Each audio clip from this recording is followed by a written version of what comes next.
Welcome to Tell Me a Story. My name's Adina Samuels, and I'm inviting anyone and everyone to share their stories with me. Let's see what we get. Ben, welcome to Tell Me a Story. Thank you for being here. My pleasure. Thank you for having me. Very excited to have you. I know you have a whole lot of stories you could tell, but before we get into them, introduce yourself. My name is Ben Train. I'm a professional magician, the co-founder of the Toronto Magic Company, and the world's greatest hugger, self-proclaimed. Wow, what a title. Yeah, thank you. You know, I remember the one thing I remember about you is years ago when I was in my existential, like, what am I doing with my life phase, we got a coffee and we were sitting in a park and you were like, Adina, just do whatever you want to do. And I was like, Ben, what? And you were like, you want to write. Yeah. You want to talk, like make it happen. I'm a big believer in that, and I think there has never been a better time in human history to pursue the things you want to do. Like, we have a global marketplace, we have people that you can connect with. Like, the thing that made me realize I could be a professional magician had nothing to do with magic. Mm-hmm. I was on a website and I was just scrolling and I saw a teddy bear that had human teeth for a smile. Ew. Weird, right? Yeah. And I thought, who would want such a stupid thing? And then I thought, well, my dad is a dentist. He might want such a stupid thing. So I went to buy it and it was expensive, like $150, something ridiculous. And then I was like, I'll get it. It'll be worth it. And I went to buy it and it was sold out. Oh. And that something clicked in my brain. And I was like, if you can make a living selling weird teddy bears with teeth smiles, like, someone will buy your art. But someone will hire you to write. What if they only ever made one? Yeah, that's possible. That's possible. They could be impoverished and now dead. I didn't think about that. I have to rethink everything now. Why did I do this? No, I actually found out they sell a lot of them. They're on Etsy. Wow. I still follow the account. Bizarre. And they sell out almost instantly. Like, I've never been able to get one. Like, they're gone in like minutes when they release. So in your mind, you're like, if there's an audience for these creepy teeth bear things, there's an audience for anything. Whatever it is, whatever fan fiction you want to write, whatever music you want to do, whatever weird stand-up comedy, like, it's not just about your passion or your skill level. It's also about how you sell and do it. But, like, I really believe, like, whatever it is you want to do, there's a way to make that work. Yeah. Will you be a millionaire doing it? I can't guarantee that. Can you make a living? Yes. Okay. Yeah. You never know. Like, when I heard that advice from you, I was like, that's cute, Ben. Yeah. Like, thank you so much. But no, like, I'm going to go to law school. I'm going to go to business. That's what I wanted to do. I wanted to go to law school and do business. Yeah. And my father told me, because I was studying to be a teacher, and he said, are you sure you don't want to do magic? And I said, well, I don't know. It's scary. And I was worried that people in my social circle or like in society would judge me, like, oh, you're sort of a glorified clown. And I was worried to do it. And I thought, well, what if there's no job security? Or what if I don't make money? And he said, you seem to have an aptitude for it. Take a chance. If it doesn't work, you have teaching to fall back on. Mm-hmm. And then I did it, and I've been doing it now professionally for close to 15 years. And best decision I've ever made. I'm so glad I do it. And one other picture in my mind that I remember is on that same conversation, you told me how wonderful it is that in the mornings you get to sit down on your stoop with your little cat and watch people drive to work in like the 8 a.m. traffic. Way. And you're just like sitting there chilling. So every time I kind of take a nap midday or something, I feel that. I feel like a monster saying this, but one of my favorite things to do in the morning now, I have a Muskoka chair outside of my place. Yeah. And I live on Oriole Parkway now, which is a very busy street. And I set up and I have a little desk beside me, like a little table. Yeah. And I sit on the front lawn with my cat and I have my book and a coffee and music playing. And as people drive to work, I'm just chilling out. Now, I work unconventional hours. Yeah. And there are times like, one of the things about running your own business, being an entrepreneur, as I'm sure you know, is like you're never off. Right? Like, you're always thinking about it. Like, you have phone calls at 10 o'clock. You're sending emails sometimes at 8 in the morning. So there are times where I'm sitting out there feeling all lucky, and then there are times when, like, my friends have birthday parties and I miss them because I'm working. Yeah, weekends are brutal for me. Mm-hmm. So for years, I would miss like family functions, friends' birthdays. So there's a trade-off, and I accept that. Yeah. But the older I get and the more success I guess I have with our business, the more control we have over that. So like, if someone wants to hire me and it means I miss my niece's first birthday is coming up. So I have it in the calendar. There's no gig that comes up. Like, if someone really wants to book, we're an agency too. I will send them someone else. They can't have me for that one day. Cool. So some You're control. making it work. Yeah, exactly. You're in demand enough that you get to make the rules, which is nice. Sometimes. But yes. So Ben, okay, we got a little sidetracked there. That's my bad. Tell me a story. So I was trying to think of different stories to tell, and this is a very recent one. So I was on a TV show called Penn Teller's Fool Us. I don't know if you know the show. No. So this is a show that's now been running 11 seasons on the CW network. I think it's one of their biggest shows, and the premise is magicians from around the world fly to Las Vegas. They jump on the real casino stage in front of Penn Teller, two world famous magicians, and 1,200 other people in the audience, and we do a trick and try to fool them. Oh, fool us. I thought it was like an acronym. No. Like fool F-U-L-A. I was like, well, what does it the trophy is the FU trophy. Yeah. Okay. Yeah, the show was Fool Us. And so, Fool Us. So magicians try to go on, and there have been some incredible performers over the last 11 plus years that have done it. And season 9, I got to do it with my business partner, Jonah. And that was the first time we appeared. And it was awesome. It was so much fun. We submitted some tricks. And the way the process works is you submit tricks to the producers. They go through a couple different ones. They decide which ones they like, which ones they don't. Then you narrow down one. They work with you a little bit to make it more TV friendly. And then you perform it. And then is it like an application, like you audition kind of? Sort of. So they reached out to me a couple times, and I kept saying no because I was like, and this is something I learned, and it's a big mistake I made. I said no because I thought I wasn't ready. And I thought, like, what if I go on television and I don't look good? That hurts me, like, yeah, you can be canceled. But not even canceled, but like, what if a potential client goes online and they look me up and they go like, well, that wasn't very good. And then I lose out on work, or my peers see and they go like, oh, that guy sucks. I thought he was good. He's not. So I said no for a couple of years. And Jonah, who's my business partner, he has a mentality where when an opportunity comes your way, you say yes, and then you figure out the logistics after. And that has served us very well in the last few years. Yeah. And you usually can, like very rarely do I take on a challenge where like it's not something I can do, because people aren't approaching me with things that they don't think I could handle. Right. So we said yes eventually. Jonah, they asked us to do it together. We said yes. And we spent a month going on every stage we could, every open mic we could, just doing this trick. So by the time the TV show came around, at least I felt so comfortable. Like I was there with my best friend. I knew the trick was fun. What was the trick? So the trick is super weird. The trick involves, and I don't want to reveal too much because I want people to watch it. We'll post a link somewhere, but the trick involves a watermelon. And Allison Hannigan was our helper from Buffy, or from How I Met Your Mother. And the real Allison Hannigan? The real Allison Hannigan. Cool. So it was me, Jonah, and Allison Hannigan.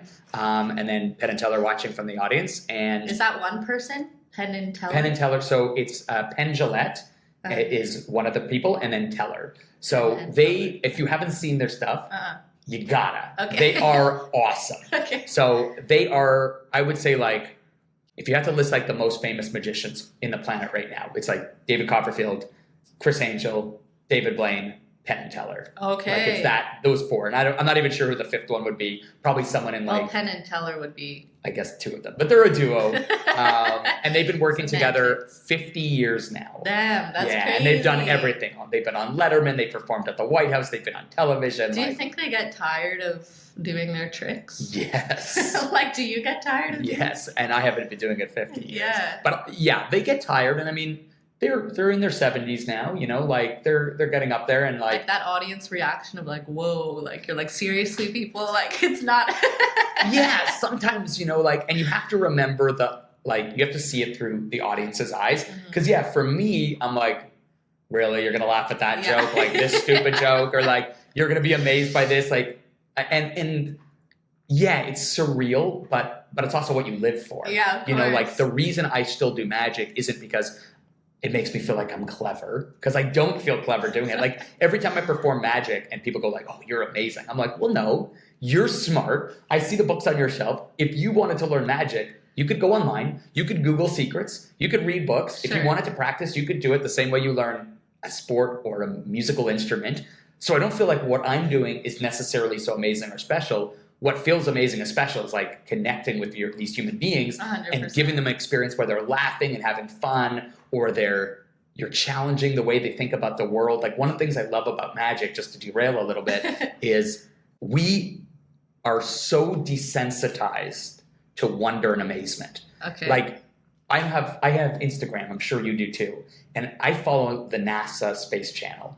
And I will see a photo and they're like, we have spent the last 60 years building this telescope. It cost $18 billion to get a photo of this galaxy that no human has ever seen before. And I'm like, that's cool, next, next, you know? And so like magic is like, you take an ordinary moment and you make it extraordinary. Yeah. You know, you take something that's an everyday, like a pencil, and then it does something weird that every time you look at a pencil or a deck of cards, you think about this moment. Yeah. And like, I feel like... But your audience has to also like suspend their disbelief. Like they have to give you their childlike wonder for the hour or something. Sometimes, and also the onus is on me to get that. You Yeah. know, like sometimes I'm very suspicious of all magicians. and sometimes that's better. Yeah. You know, I've heard people write essays about the problem with suspension of disbelief is like that applies often to like theater, where like let's say you're watching Peter Pan and Peter flies, but there's a wire.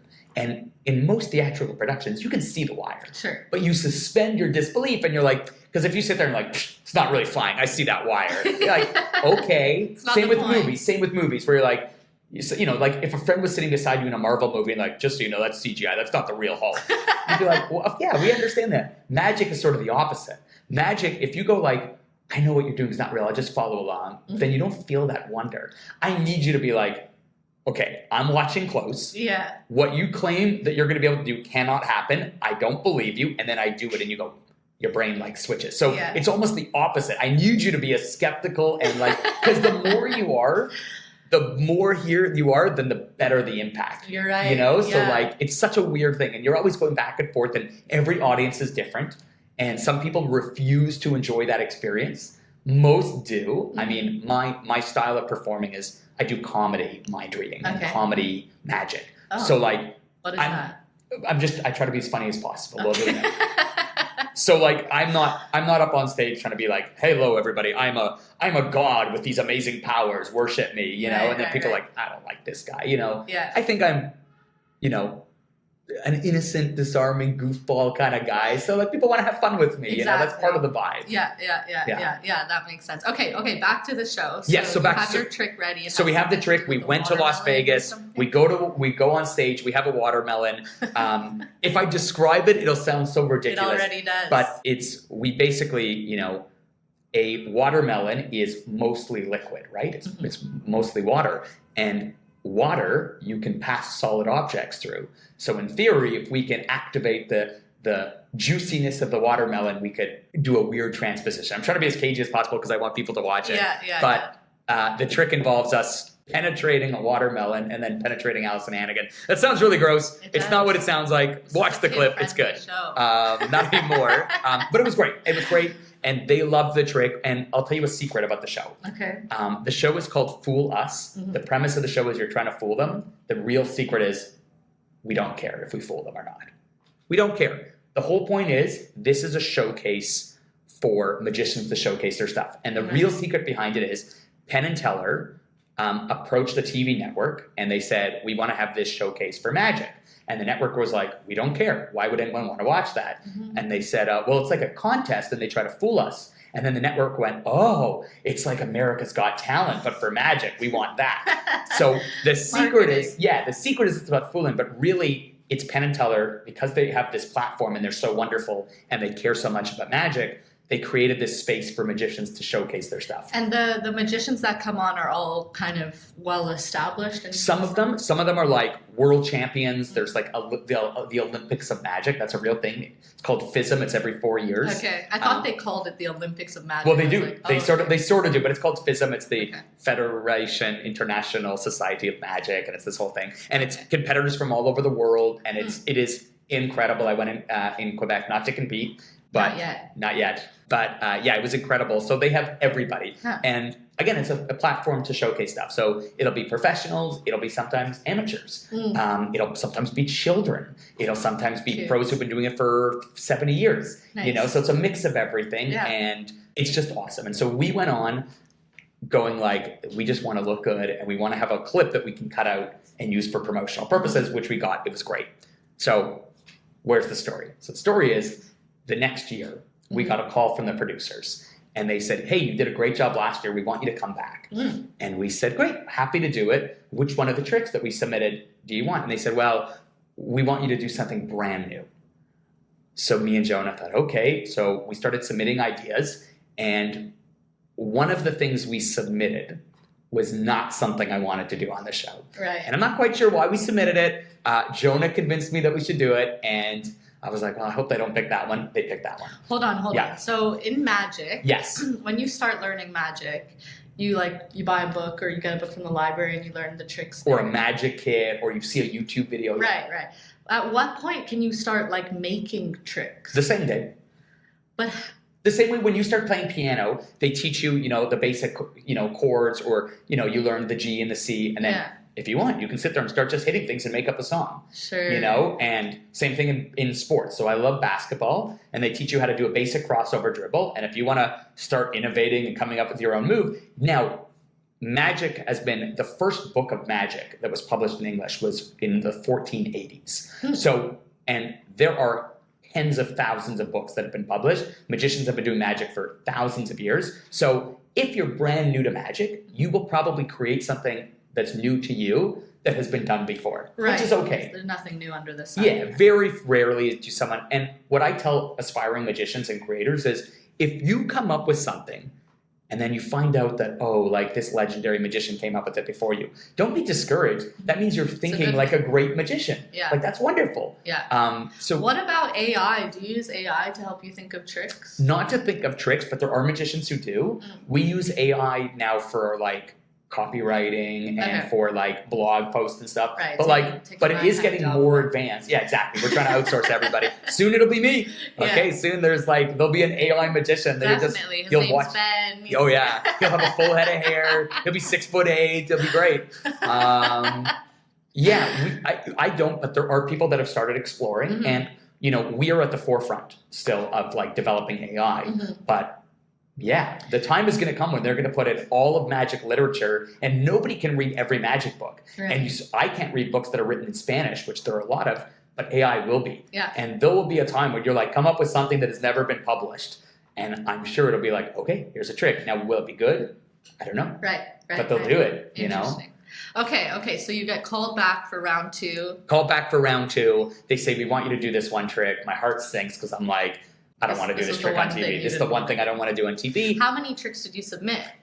I think 4. Okay. And, you're just trying to think of fun, different things in different angles. So one that's a little more serious, one that's a little more goofy, one that's a little shorter, one that's longer. And, the tricks we wanted, each trick we wanted that we submitted had one moment that was sort of visual. Okay. That we were hoping that they would cut out when they use their promo. So when they launch and say the Penn Teller Fool Us is coming back to television for a new season, we want it to be in that clip. So the watermelon trick we did specifically because, as weird as it sounds to do a trick with the watermelon, it's eye-catching. It's eye-catching, and the things that are happening with it look weird and wacky. So we were that's great. So this trick had a moment with that. It involved fire and other cool things happening, but I didn't want to do it. To add and compound the issue, not only was it a trick that I wasn't comfortable doing because we had never done it before and it needed a lot of work, they had called us with 3 weeks before it was the airing. So we had 3 weeks to do it, which means, if you think about how magic works, that magic is a performance art. So we have 3 weeks to come up with the trick, revise the trick, practice the trick, perfect the trick, and then you do it on stage in front of people. And then what happens is every time you've perfected your trick, you get it perfect, do it on stage in front of people, and then you realize it's not perfect. Right. There's all these issues with it. And we had 3 weeks to do all that. So you didn't even know how to do the trick or what the trick really was when you We sort of had an idea, so we submitted this thing, and we have a basic method for it, but TV, people can rewatch. Sure. And also, they're judging it at a high standard. So if you see me at a magic show and I do a trick and you're that was really cool, and you leave, it's different than watching something on television. The playback. The playback, and also comparing it to other television segments and programs. Seeing someone on an open mic stage is very different than seeing them on a TV show watched by millions of people. Definitely. So we were it can't just be good, it has to be really good. Got it. Okay. And we had 3 weeks, 3 no time weeks, at all. and then make it worse, Jonah, my business partner, flew to Australia. So he was gone for like 2.5 other weeks. Oh no. So the first time we were on Fool Us, we performed about 30 times on stages with that trick until we found the rhythm. We figured out which jokes worked, which didn't, when there was moments for laughs and other stuff. This time we got one time to do it on stage. And I'll tell you a horror story for me.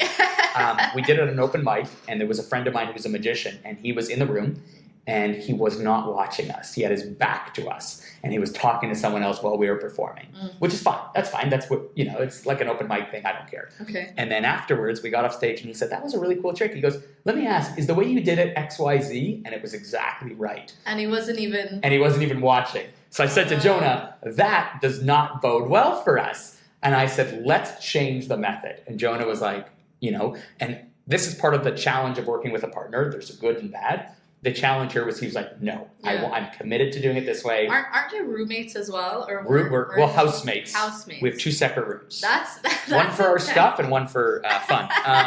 He's my business partner, my best friend. That's insane. We've lived together now 6 years. We've had one fight in 6 years. Well, according to you, you've had. Oh no, according to him too. I mean, he yells at me, but it's different. Okay. But yeah, we get along very well, and now we're very passionate about stuff. Like we have had long, heated arguments about like a word in a joke. I'll be like, I think we should say wacky, and he's like, no man, I hate the word wacky. I think it should be zany or whatever. And part of why we work so well together is like I trust him, he trusts me, and he's smart and passionate. And I'm at least passionate, so like we care about what we do, and so we went back and forth, and he was very adamant that like I wanted to use, talking about creating magic, I wanted to use a more conventional method. So something that had been done before, maybe that hadn't been quite applied to the same way, but I wanted to use this thing that I knew would work. And he wanted to try something that had never been done before because it was TV and he wanted to share something new. And it was night and day. So we worked on this thing, and the first time we did Fool Us, the night before, I'm having a great time. I'm having a drink. I'm like walking around the casino. Yeah. I'm like enjoying my life. This time we were in Vegas, and the day before, I can't repeat what I said in the room because it's a family-friendly show, but I was there and I was swearing up a storm. I was trying to do this thing and I could not get it to work. Because you're still thinking my reputation's on the line. This is TV. And also on top of all that, the way that a script becomes good is by repetition and revision. And we had done this basically once. And I felt the script wasn't that strong. The jokes I didn't feel made a great sense. That we didn't figure out the essence of what makes this trick work. Like there were so many things that if you had given me 2 more months, I think it would have been a great trick. Yeah. But I was like, we have basically 1 week to put this together and go on stage and do it in front of 5 million people or 10 million. 10 million people? I don't know what the viewership is, but it's millions of people that watch. Millions. That's terrifying. Yeah. And then the rewatch. Yeah. The other thing is, there have only been a few magic television shows in history. There's Don Allen's Magic Ranch, which was in the 50s. There's the Magic Palace, which was in the 70s. Like most magic specials, which is very rare, is like we focus on one person. Yeah. Chris Angel doesn't have other magicians on his show, really. David Blaine is but David Blaine. So this was one of the most important shows in magic history. 100 years from now, when people think about magic, they're going to rewatch this show. And I'm going to go on it, and if I suck, that's it forever. The first trick you did, you said the producers kind of worked with you to refine it, make it TV friendly. Was that not the case? They did a little bit in this, but I mean, even with the first time, really what happened was they gave us a couple of notes. Many of them we chose not to use. Got it. And ultimately they're like, we trust you. You guys are the professionals. And what happened was we went on stage, we just did it over and over. And like you tell a joke, nobody laughs. Then you say, okay, we're going to try that joke again. And you do it, it doesn't get a laugh. You go one more time. We tell it doesn't get a laugh. We go, I think that's not a good joke. But it takes a few times, right? Sure. You might tell a joke and it doesn't get a laugh, but it's funny, just the wrong audience. Yeah. Or the wrong delivery. Yeah. So by doing it over and over, like if you watch that. I can't imagine telling a joke on stage and having no one laugh. Oh, it's brutal. It's brutal. That's terrible. Yeah, it's thankfully, like I've done stand-up comedy, and as a magician, I have a fallback, which is like if I tell a joke and nobody laughs, I at least have a trick to fall back on. But like comedians, they just have their joke. Yeah, you just and one of the things that like we hear from clients all the time, not to disparage any comedians out there, what you do is incredible, I love it, but we hear from clients all the time, especially big corporate clients, they have hired like a comedian in the past, and it's awful because they go on stage and they're trying to tell jokes, but it's the wrong environment. Not People landing. are eating dinner or they're not paying attention, and there's just a guy on stage who's talking, nobody's paying attention or laughing, and they're like, that was a mistake. Yeah. So, you know, what magic is it's engaging, and I'm bringing participants up, and cool stuff is happening. So but yes, you tell jokes, sometimes they don't laugh. Okay. Or you say something and it gets a laugh that you don't expect, and then you go, what did we do there that we can script in? Right. But it's about that repetition and then watching the videos and doing the revision. So we didn't have that. And the night before, I was even going on stage. So imagine you're behind the scenes, you're on the wing, behind, so I don't know if you've ever heard the expression break a leg. Mm-hmm. So I don't know if this is 100% true, but the etymology of that, from what I understand, is that on stages, there are these little banners that hang on the side, or little curtains, strips. Okay. Those are the legs of the stage, and to break a leg is to break it open and come forward. And when they say break a leg, you don't get paid unless you actually break the leg and go on stage. So like if you hire me and then I'm like, I'm not going on, I don't get paid. Okay. So when someone says break a leg, what they mean is like go out there and do your show. And right, as make opposed some money. To get hurt while you're up there. Right, nothing to do with actually getting hurt. So while I was standing back there behind stage, behind that leg, waiting to go on stage, there's 15 cameras, 1,200 people in the audience. It's a big production. I am practicing my trick, and sometimes it's not working. Oh, no. And I'm just like, oh my God. And if you watch the clip, which we will link to here, people tell me, oh, you don't look nervous at all. If you listen to the very first thing I say, you can hear a little bit of my voice crack, which very rarely happens. But I was unbelievably nervous going on that stage to do that trick. But you still went on But we still went, right? And part of this, what we learned is when there's an opportunity, you make the best of it and you do what you can. And thank God for us, the show is not like America's Got Talent, where if you bomb, they're like, we got a great clip, we're going to make you look so stupid forever. Yeah. In the past, if you screwed up a trick, there was no second try. Here they said in season 11, if it didn't work, you could have another try. And we didn't need that other try. Okay. Thank goodness. It worked. But just knowing that, I had worked with the crew before last year. They brought us back because they liked us. We had a rapport with them. Mm-hmm. The show is designed to make you look good. So I didn't feel like, I was nervous as heck. Yeah. And in front of 1,200 people. Like, you don't want to, I'm a professional. So I don't want to, in a real show, I don't screw up and then they're like, okay, let's redo it. Right. I didn't want that. No. So I felt that panic. You feel like a fraud, kind of. Yeah, and also I feel like an amateur. Yeah. I'm supposed to be a pro. I want to go out there and do my trick. Like the first time we did the show, they told us there might have to be reshoots and other stuff. And there were other people on the show who needed to reshoot a dozen times because stuff wasn't working. We came out, we did our trick. They said, that was great. You're done. You guys are good. It took 7 minutes total. We were like, it feels so good. Amazing. So this one, I knew that they weren't going to make us look bad if they could help it. Mm-hmm. The worst case scenario is we did so poorly that they cut us from the show. Yeah. And that has happened to people I know. Yeah. But honestly, it wouldn't be the worst case. If you hated your performance, you couldn't get it right. If it were me, I'd rather them just not include. So here's the thing. You have no say on that. Oh, okay. They flew us in. Okay. They gave us money.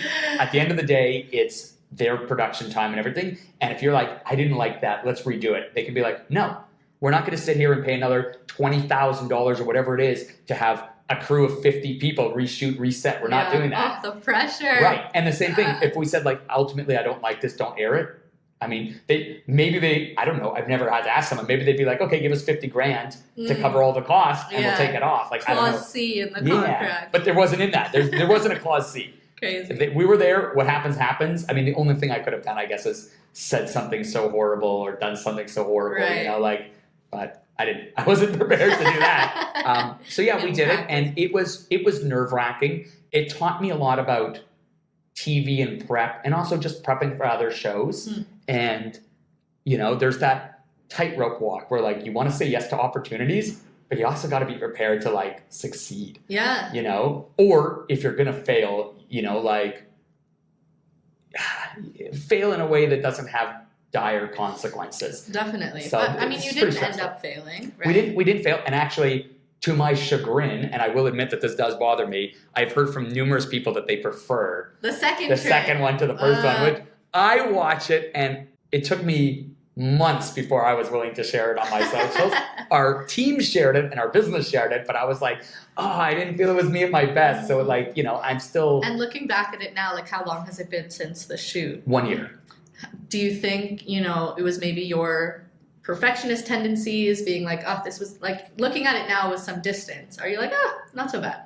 I mean, I think it could have been a lot better. Yeah. Specifically, both every part of it could have been better. I think the effect could have been a little bit more streamlined and a little bit more clear what was happening. I think that the magic could have looked better and the method could have been better. I think the script needed a lot of work. But the other option was I didn't appear on the show. Yeah. And I have to weigh like which of those two things is more valuable. Like for many years, I didn't do things because I was a perfectionist. There's a story my mom tells about when I was in school, my teacher told my parents, like, your kid's not doing his homework. My mom's like, that's so weird. I see him doing his homework. And then she'd find out that I would throw it out and I wouldn't turn it in because I would be like, in grade 1 and you draw a picture and I was like, this is a bad picture, toss it, rather get a 0. And over time you realize getting a 0, I'd rather get a 75 or an 80 than a 0, Yeah. Obviously I want the 100, but so, I mean, like, I am glad I did it. I would do it again. That's what I was going to ask. Yeah. Like, in the same set of circumstances, would you do it 3 weeks notice? I'm Jonah in Australia. I'm not sure if I would do it under those circumstances again. I think I would want more prep time. Like, I think that, and I would explain to them, the producers, like, if they wanted me, first of all, if I wanted to do it again, what I would do is I would submit, like, right now. Like, they are airing season 11 right now. Okay. So I would be like, hey guys, I want to come back for season 12. This is the trick. And Jonah and I are working on one. Okay. But I want it to be like a banger. Right. Like, something that like the back of your head. Yeah, I want to have done it on stage. I want it to be really original. I want the magic to fool people. I want it to look great on television, And I've done performances. I was just in Ohio, and there's a convention of magicians, 800 magicians from around the world. And it tells you how organized magician and magic shows are. They called us 6 days in advance. They said, we want you to come on the show, be on the late night opening gala show. You have 10 minutes. It has to be something brand new. So Jonah and I put together something brand new, and it went great. Why was that different from well, first of all, it wasn't on television. Okay. So I knew that, like, no matter what happened, even if it bombed, the worst that happened is 800 people talked about how crappy we were and posted online. But, like, you can handle it. Yeah, whatever. And then someone would be like, I actually thought they were kind of funny, like, whatever. Versus, like, someone to do that. Yeah, or even someone who's, got a weird sense of humor, likes what we do. There's always that. But if you're on TV and someone's like, they suck, and someone's like, no, they didn't, and then they're like, bro, watch the clip. They suck. And you're like, I can't argue with that. The proof is in the... I see it. You're right. So, yeah, and also it was in front of our peers, and we were having fun. Whereas Fool Us is designed for a global audience. Yeah. These are non-magicians. They're comparing us to, like, the greatest magicians alive. And that's what happened. People, there were very good comments, but also some mean comments, like with anything, where someone's like, why did those guys get on? Or why did they do that trick? Or I didn't like this, and that's okay. One of the best pieces of advice I ever got from someone in the arts was, you don't want to be vanilla pudding. You want to be sushi. And what they meant by that was, nobody hates vanilla pudding, but nobody loves vanilla pudding. Sushi, there are people you're like, do you want to get sushi? And there are people like, ew, gross, raw fish. But the people who love sushi will pay $100 a meal, will go out of their way, travel 2 hours to a good sushi place. And I would rather be sushi. And if you want people to absolutely love what you're doing, you have to accept that some people are going to be like, raw fish, gross. Yeah. So I'm okay with that. I'm okay, like, the same things that people like about me, that I'm silly or goofy or charming, whatever it is, are the same things people dislike. Oh, he seems disingenuous, or he doesn't take it seriously, or whatever. So you take the good with the bad, you follow your heart, you do your best. Amazing. So would I do it again? Yes. I will tell you right after that segment, Canada's Got Talent called. Oh. And I said no. What? Because I was, and it's funny because I was talking about, you say yes to every opportunity to figure it out. But it was literally like 2 days, we were flying home from Las Vegas, and I was just feeling like, I didn't do my best on television. I was like, and again, they said the same thing. They're like, you have a month to come on. We need you to prepare 4 things, in case you get through all these rounds. And I was just like, No, I don't think so. No, Like, I respect that. Yeah, I and think. my friend went on, and he was in the top 4 of our Clearview. What? Yeah, so he crushed it, and now Mark, if you're listening, you're not because you're too busy, but you did an amazing job. I was very proud of That's him. amazing. Yeah. And I'm glad I didn't have to compete against that guy because he crushed it. He did such a good job. And 2 magicians making it to top 4. Yeah, it wouldn't have happened. And I would have had to go like head to head, and they would have been like, wow, you're way worse than that guy. Like, I didn't want to do that. Yeah, no, I do respect you saying no. Like, I think that's a really hard thing to do when opportunities present themselves to you. And even though you're saying, yeah. And also, not saying, I am interjecting, but, understanding what the opportunity was. So Penn and Teller's Fool Us was a show designed to make us look good. Yeah. America's Got Talent is not designed to do that. Right. We all know, you watch the show, it's about what's the background story. Yeah, the drama. What's all this thing? And if they think it's a more interesting, even if you did a great job, if they think it's better for the TV show to make you look bad, they'll do that. Definitely. If they want to make you look like a narcissist, they'll do it. If you, XYZ. So I thought, like, is this really an opportunity? Like, how much is this going to help my career? How much is it going to help our bookings? How much is it going to help me as a human being? And I thought, it sounds fun, but it's not right for right now. Yeah. Would I do it at some other point? Maybe, but it doesn't particularly excite me. Amazing. Well, what can we learn from this story, Ben? Say yes, but don't always say yes. I mean, use discretion. I mean, like, and also, I think back, like, what's the worst that could have happened if I had done it? Mm-hmm. Like, yes, they could have made me look so bad. And I honestly believe even if they made me look awful, wouldn't have hurt my bookings, because you just you say, you have me on the thing and you haven't seen Fool Us. Most of our clients, we say, we've appeared on multiple television shows and blah, blah, blah. And they go,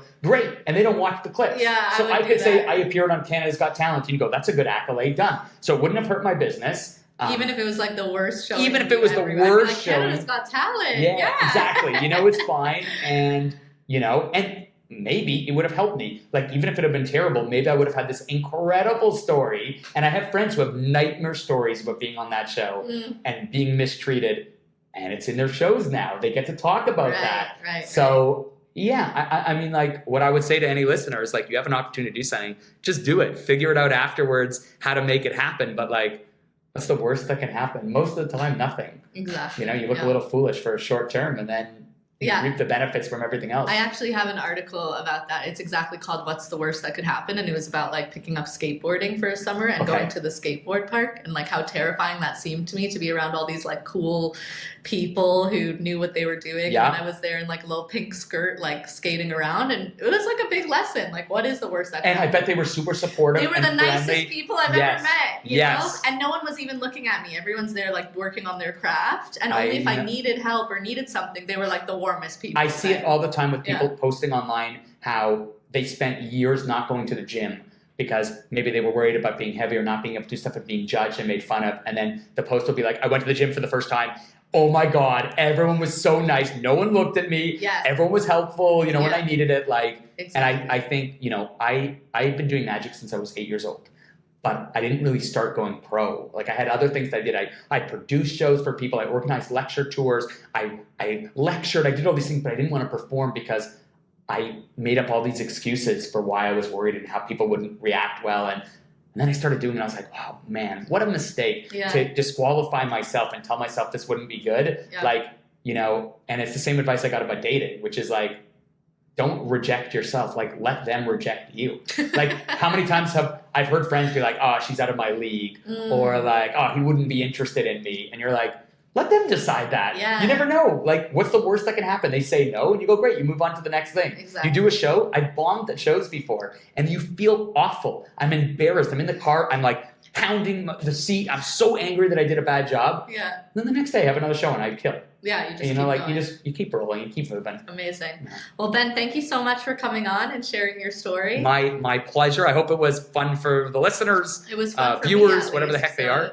And I'll upload those links as well. Yes, I will send them. I'll make sure I send you. Amazing. And if anybody, I'll do a quick plug. If anybody's looking for magic shows, follow us at the Toronto Magic Company. That's me and my partner Jonah. We do shows all over North America, whether it's birthday parties, corporate shows, adult parties, or if you just want a wizard to show up at your house and do a trick, I'll do it. Okay, I'm there. Thanks so much, Ben. You're awesome. I don't know if you're supposed to shake hands at the end of a podcast, well, but I'm doing it. We did it. Thanks for listening to Tell Me a Story. If you like what you heard, like, subscribe, follow, you know the drill.